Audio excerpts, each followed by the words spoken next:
शर्तों को नन्हे से अंकुर भी चीरे, धीरे धीरे इरादे हरे भरे जिनके सीनों में घर करे, वो दिल की सुने करे, ना डरे ना डरे। कहानी खत्म है या शुरुआत होने को है, सुबह नहीं है ये या फिर रात होने को है, आने वाला वक्त देगा बना है, या फिर से मिलेंगे दो राहें, खबर क्या पता।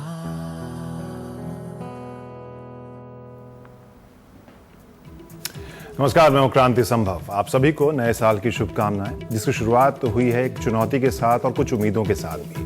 दिल्ली में जैसी आवाज उठी है उसी गूंज कई और शहरों में भी सुनाई दे रही है। महिला सुरक्षा का मुद्दा आज का नहीं है, लेकिन शायद पहली बार एक साथ सभी इसके बारे में सोचते हुए कम से कम सुनाई दे रहे हैं, दिखाई दे रहे हैं। कानून व्यवस्था और समाज हर मुद्दे के ऊपर। और खास बात इस बार ये लग रही है कि नौजवानों ने बहुत जोर से आवाज उठाई है और वो टिके भी हैं, भिड़े भी हैं। पार्टी, डिस्को, फेसबुक, ट्विटर वाली जनरेशन का एक हिस्सा इंडिया गेट पर पुलिस से भिड़ा भी और पिटा भी।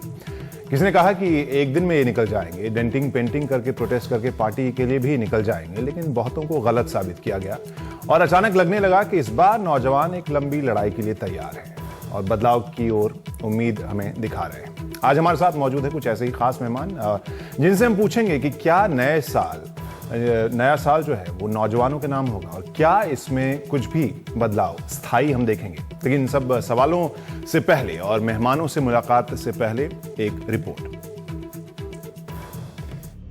पूरे देश को दहला देने वाली वारदात को अंजाम देने वाले इन आरोपियों के लिए पुलिस फांसी की मांग करने जा रही है। ये साफ हुआ है आरोपियों के खिलाफ चार्जशीट के मसौदे से, जिसे दिल्ली पुलिस अंतिम रूप दे चुकी है।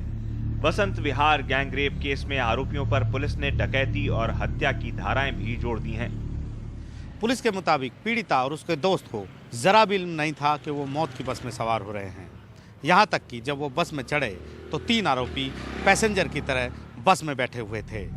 एनडीटीवी इंडिया को मिली जानकारी के मुताबिक 3 आरोपियों ने लड़की के दोस्त से पूछा कि इतनी रात को लड़की को कहां ले जा रहा है और फिर झगड़ा शुरू कर दिया। इस पर लड़की के दोस्त ने एक आरोपी को मारा भी। इसके बाद आरोपियों ने उसे आयरन रॉड से मारा। लड़की ने इसका विरोध किया तो उसे भी पीटा गया। इसके बाद आरोपी लड़की को बस में पीछे ले गए, जहां उसके साथ बलात्कार किया गया। 16 दिसंबर को वारदात के दिन आरोपियों ने पीड़ित को बस से कुचलने की कोशिश भी की थी। आरोपी राम सिंह ने वारदात के बाद बस को धोया था और कुछ कपड़े जला दिए थे। पुलिस ने साकेत मॉल से उस दिन शाम 5:30 बजे से 8:30 बजे के बीच की सीसीटीवी फुटेज भी हासिल कर ली है। इसमें दोनों पीड़ित मॉल में दिख रहे हैं। पुलिस को फोन की इलेक्ट्रॉनिक सर्विलांस से कई अहम सबूत मिले हैं। पुलिस ने अपनी चार्जशीट में यह भी खुलासा किया है कि किस तरह पीड़िता ने आरोपियों का पुरजोर विरोध किया था। यहाँ तक कि उसने 3 आरोपियों को काट भी खाया था। और अब पुलिस ने इन आरोपियों के शरीर पर लगे निशानों को फोरेंसिक जांच के लिए भेजा है। पुलिस मामले की चार्जशीट के मसौदे को पहले हाईकोर्ट को सौंपेगी। हाईकोर्ट की मंजूरी के बाद ही इसे ट्रायल कोर्ट में दाखिल किया जाएगा। नई दिल्ली से कैमरामैन मनोज कुमार के साथ आशीष भार्गव की रिपोर्ट, एनडीटीवी इंडिया। तो आज जो मेहमान हमारे साथ जुड़ रहे हैं उनसे आपका परिचय करा दें। हमारे साथ सुमन नलवा जी हैं, जो एडिशनल डीसीपी हैं दिल्ली पुलिस की।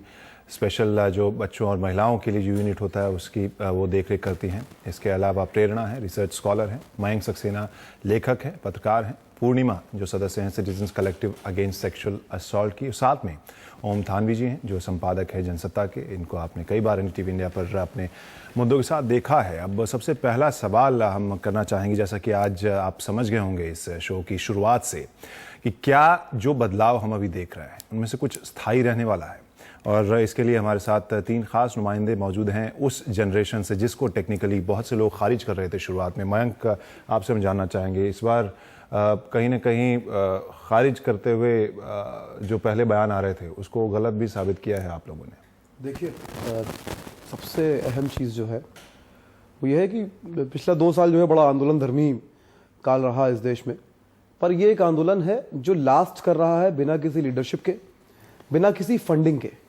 और इसमें इतने सारे लोग एक साथ हैं शुरुआत में, और अभी तक लगातार बार बार ये कहा जा रहा है कि छात्रों का आंदोलन है। हमको एक चीज़ समझनी पड़ेगी, यहाँ बूढ़े हैं, यहाँ बच्चे हैं, यहाँ औरतें हैं, पूरे पूरे परिवार हैं, स्टूडेंट्स हैं, वर्किंग वुमेन है, वर्किंग मैन है।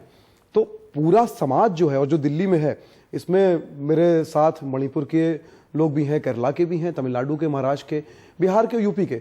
तो एक नेशनल कैरेक्टर है इस मूवमेंट का। खारिज करने वालों के लिए बड़ा आसान होता है कहना कि देश भर में तमाम जगह इससे बड़े आंदोलन होते हैं। हमको ये समझना होगा कि कंफर्ट जोन की दिल्ली जो है वो कंफर्ट जोन से बाहर आई है। वो सड़कों पर उतरी, एक ऐसा क्लास जिसकी सुबह जो है वो जूस के ब्रेकफास्ट से शुरू होती है, शाम को पब में खत्म हो जाती है, उसका दिन खत्म हो जाता है। वो लाठियां खा रहे हैं, वो वाटर कैनन का सामना कर रहे हैं, वो आंसू गैस को झेल रहे हैं, और लगातार इंडिया गेट बंद होने के बाद जंतर मंतर पे जुटे हैं, वो हट नहीं रहे हैं। नया साल लोग जो है वो जंतर मंतर में मना रहे हैं।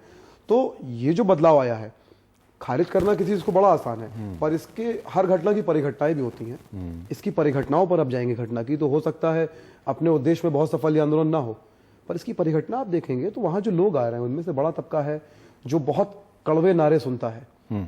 चीजें बदलती हैं, दिमाग बदलता है, समाज बदलता है, मानसिकता। तो खारिज करना इतना आसान नहीं है। इसको आप बोलने के लिए खारिज कर सकते हैं, आप जब वहां जाते हैं, बैठते हैं, देखते हैं। ये सर पहली बार पूर्णिमा आपसे जानना चाहेंगे, पहली बार इतने लंबे समय तक हमने देखा है कि टिक गए हैं नौजवान। कई सारी चीज़ें हैं, जैसे कि मैंने पहले भी कहा था कि ये हमको समझना पड़ेगा कि अभी तक, क्योंकि मैं महिला आंदोलन से जुड़ी हूँ और पिछले 15-16 साल से हर महिलाओं के मुद्दों पर इस तरह से चीज़ें की हैं, पर ये जो घटना हुई है मुझे लगता है कि मध्यम वर्गीय परिवार को छू गई है, क्योंकि मध्यम वर्गीय परिवार बाहर निकल रहा है, काम करने के लिए महिलाएं जा रही हैं, और सिर्फ एक समय सीमा के अंदर वो काम नहीं कर रही हैं कि 10 से 5 काम करेंगे। जैसे मीडिया में है, आपके नाइट शिफ्ट हो रही हैं, महिलाएं निकल रही हैं, या कॉल सेंटर्स वगैरह हैं। तो जब महिलाएं बाहर परिवेश में आ रही हैं, समाज तो नहीं बदल रहा है, महिलाएं आ रही हैं, तो समाज भी इस चीज़ को एक्सेप्ट नहीं कर पा रहा है कि महिलाओं को हम किस तरह से डील करें, क्योंकि वो सोच कहीं ना कहीं अभी भी समाज में व्याप्त है। और इस तरह के जब हमले होते हैं तो फिर वो कहीं ना कहीं वो मध्यम वर्गीय परिवार को अभी ये झकझोर रहा है कि अगर हम अभी नहीं बोलेंगे तो फिर शायद हमको वापस घरों के अंदर डाल दिया जाएगा। तो मुझे लगता है कि बहुत बड़ी बात है मध्यम वर्गीय परिवार के लिए। यही मध्यम वर्गीय परिवार अगर नर्मदा में कुछ होता है या कुडकुनल में कुछ होता है तो नहीं बोलते, पर ये कहीं ना कहीं उनको दिल को ये छू रही है, उनके जिस्म को ये बात छू रही है, इसलिए वो आज सड़कों पर हैं, क्योंकि वो इसका सामना कर रहे हैं।